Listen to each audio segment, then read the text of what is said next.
Question है, it is easier to pull a heavy object than to push it on a level ground. तो यहाँ पे बोला गया है कि किसी ऑब्जेक्ट को, हैवी ऑब्जेक्ट है उसको अगर हम पुल करेंगे तो वो इजी होगा उसको पुश करना। कि मान लो कि यहाँ पे क्या कहा गया है कि एक ब्लॉक है, मान लो बहुत हैवी ब्लॉक है, यहाँ पे एक पर्सन है, तो ये इसको क्या कर रहा है, यहाँ पे इसके फोर्स लगा रहा है, ये क्या कर रहा है यहाँ पे फोर्स लगा रहा है, यानी कि पुश कर रहा है। और एक दूसरी कंडीशन है कि यहाँ पे ये ब्लॉक है और ये कि यहाँ पे पर्सन है, या फिर यहाँ पे वो इसको क्या कर रहा है, ये ऐसे, यानी कि ऐसे फोर्स लगा रहा है। आप कभी भी खींचते हो तो उस केस में हम ऐसे टेढ़ा फोर्स लगाते हैं, कभी ऐसे सीधा फोर्स नहीं लगाते। तो यानी कि यहाँ पे एक फोर्स ऐसे लग रहा है, ये तो खींच रहा है ये पुल, और ये क्या कर रहा है इसको पुश।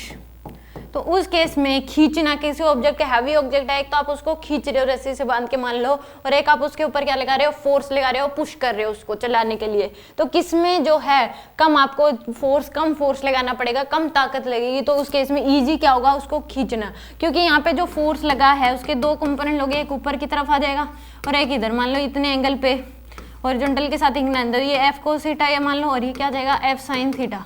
तो यानी कि इस केस में क्या कर दे रहा है, इस केस में क्या हो जाता है, हल्का सा उड़ जाता है, तो नॉर्मल रिएक्शन की वैल्यू को ये क्या कर देता है, हल्की सी कम कर देता है। तो उस केस में आपको क्या लगाना पड़ेगा, कम फोर्स, यानी कि पुल करने से नॉर्मल रिएक्शन की वैल्यू क्या हो जाती है, हल्की सी कम हो जाती है। तो यानी कि पुल करना ज्यादा इजी होगा किससे, पुश करने के कंपेयर। तो पहली बात तो क्या है इसकी सही। दूसरा, magnitude of frictional force depend on the nature of the surface in contact. तो ये बात भी सही है कि जो मैग्नीट्यूड ऑफ फ्रिक्शन फोर्स होगा, कि दो सरफेस जो हैं वो कांटेक्ट में हैं, उनका सरफेस कैसा है, मान लो कि दो ये ऑब्जेक्ट हैं, ये दोनों कांटेक्ट में आएंगे तब जो फ्रिक्शन फोर्स लगेगा। अब मान लो कि कोई दूसरा ऑब्जेक्ट जो है, मान लो आप ये इसमें कांटेक्ट में, ये दोनों कांटेक्ट में आएंगे तब जो फ्रिक्शन फोर्स लगेगा, यानी कि इन दोनों सरफेस के म्यू पे डिपेंड, म्यू की वैल्यू चेंज होगी, यानी कि फ्रिक्शन फोर्स की वैल्यू चेंज होगी। तो ये बात भी सही है कि जो फ्रिक्शन फोर्स है वो क्या करता है कि दो ऑब्जेक्ट जो कांटेक्ट में आ रहे हैं उनके सरफेस पे डिपेंड करता है। तो यानी कि सरफेस अलग अलग होगी तो म्यू अलग होगा, तो फ्रिक्शन फोर्स की भी वैल्यू क्या होगी, अलग होगी। तो ये बात भी क्या है इसकी सही है। बट जो रीजन है वो ऊपर वाली बात का करेक्ट एक्सप्लेनेशन नहीं है, क्योंकि ऊपर वाली बात में ये कुछ भी नहीं कहा गया कि इस केस में सरफेस तो वही है, सरफेस तो चेंज कर ही नहीं रहा। तो इस केस में तो नॉर्मल रिएक्शन जो है पुल करने से वो कम हो जा रहा है।